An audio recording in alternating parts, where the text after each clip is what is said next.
এখানে আমি শিম, বেগুন, পাকা টমেটো নিয়ে নিয়েছি। এগুলোকে কেটে নেব। প্রথমে শিম কেটে নেব।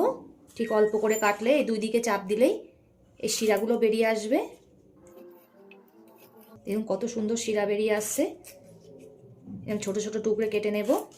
একই রকমভাবে সব শিমগুলোকে আমি কেটে নেব। শিমগুলো আমার সব কাটা হয়ে গেছে। ঠিক এমন ছোট ছোট করে কেটেছি। এখানে 4টে ছোট সাইজের আলু নিয়েছি। আলুগুলোকেও কেটে নেব। প্রথমে খোলাগুলো ছাড়িয়ে নেব। আলুর খোলা আমার ছাড়ানো হয়ে গেছে। এর মাঝখান দিয়ে এমন ফাল দিয়ে গোটা গোটা করে কেটে নেব।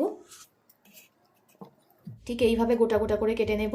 একই রকমভাবে এই আলুগুলো কেটে নেব। আমি আমার পরিমাণ মতো দিচ্ছি, আপনারা আপনাদের পরিমাণ মতো সব কিছুই ব্যবহার করবেন। এইভাবে সব আলুগুলোই কেটে নেব। আলুগুলোও আমি গোটা গোটা করে কেটে নিয়েছি। এখানে মটরশুঁটি আর বেগুন নিয়ে নিয়েছি। প্রথমে মটরশুঁটির খোলাগুলো ছাড়িয়ে নেব। মটরশুঁটিগুলো একদম কচি। এই একই রকমভাবে সব মটরশুঁটিগুলো আমি ছাড়িয়ে নেব। মটরশুঁটিগুলো আমার সব ছাড়ানো হয়ে গেছে।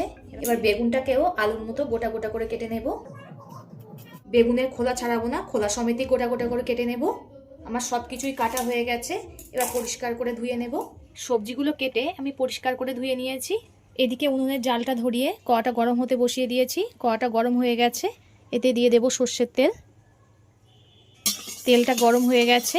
এবার এতে দিয়ে দেব অল্প করে 5 ফোড়ন। ফোড়ন থেকে সুন্দর একটা মিষ্টি গন্ধ বেরালে কেটে রাখা আলুগুলো দিয়ে দেব।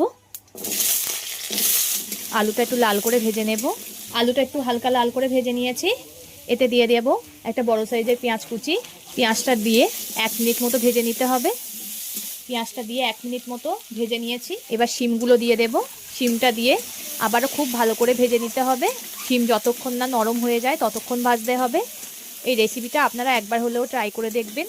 রুটি বা ভাতের সঙ্গে খুবই ভালো লাগে এটা খেতে। শিমটা আমার খুব ভালো রকমই গলে গেছে। কেটে রাখা বেগুনটা দিয়ে দেব। আমি এখানে একটা ছোট সাইজের বেগুন ব্যবহার করলাম। আপনারা আপনাদের পরিমাণ মতো ব্যবহার করবেন। যতটা পরিমাণে রান্না করবেন সেই পরিমাণ সবজি নিয়ে নেবেন। বেগুনটাকেও শিম আর আলুর সঙ্গে খুব ভালোভাবে কষিয়ে নেব। বেগুনটাও খুব সুন্দর কষে এসছে। এবার এতে দিয়ে দেবো স্বাদ মতো লবণ, একটা বড় সাইজের টমেটো কুচি। আবারও 1-2 মিনিট মতো কষিয়ে নেব সব কিছু। টমেটোটা গলে গেছে। এবার ছাড়িয়ে রাখা মটরশুঁটিগুলো দিয়ে দেব। আপনারা ভাববেন এত কম তেলে রান্না করি কেন? তেল যেহেতু স্বাস্থ্যের পক্ষে খুব একটা ভালো না, তাই যতটুকু তেল প্রয়োজন ততটুকু তেলেই রান্না করি। এক্সট্রা তেল ব্যবহার করি না। আরও 2 মিনিট মতো কষিয়ে নেব। আবারও সব কিছু 1 মিনিট মতো কষানোর পর এতে দিয়ে দেব 4 চামচের 1/2 চামচ ধনিয়া গুঁড়ো, 1/2 চামচ জিরে গুঁড়ো, পরিমাণ মতো হলুদ গুঁড়ো, দিয়ে দেব একটা কাঁচা লঙ্কা। ঝালটা আপনারা স্বাদ মতো ব্যবহার করবেন। আবারও 1 মিনিট মতো কষিয়ে নেব। 1 মিনিট মতো কষানোর পর এতে দিয়ে দেব 1 চামচ সর্ষে বাটা। আমি 4 চামচের 1 চামচ সর্ষে বাটা দিয়েছি। দিয়ে একটু হালকা নেড়ে চেড়ে জল দিয়ে দেব, কারণ সর্ষে বেশি কষলে তিতো একটা ভাব চলে আসে। এবার আমি জল দিয়ে দেব। আমি আমার পরিমাণ মতো জল দিয়ে দিলাম। আপনারা পরিমাণ মতো জল দিয়ে দেবেন। এবার ঝোলটাকে ফুটতে দেব।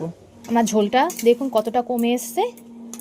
আর সব কিছুই খুব সুন্দর গলে গেছে। একটা মাখো মাখো ভাব চলে এসছে দেখুন। এবার 4 চামচের 1 চামচ দিয়ে দেব আখের গুড়। আপনারা চাইলে মিষ্টিও ব্যবহার করতে পারেন। আমি এখানে আখের গুড় দিলাম। চিনিটা যেহেতু স্বাস্থ্যকর নয় তাই চিনিটা আমি কমই ব্যবহার করি। আখের গুড়টা দিয়ে কিছুক্ষণ একটু ফুটিয়ে নেব।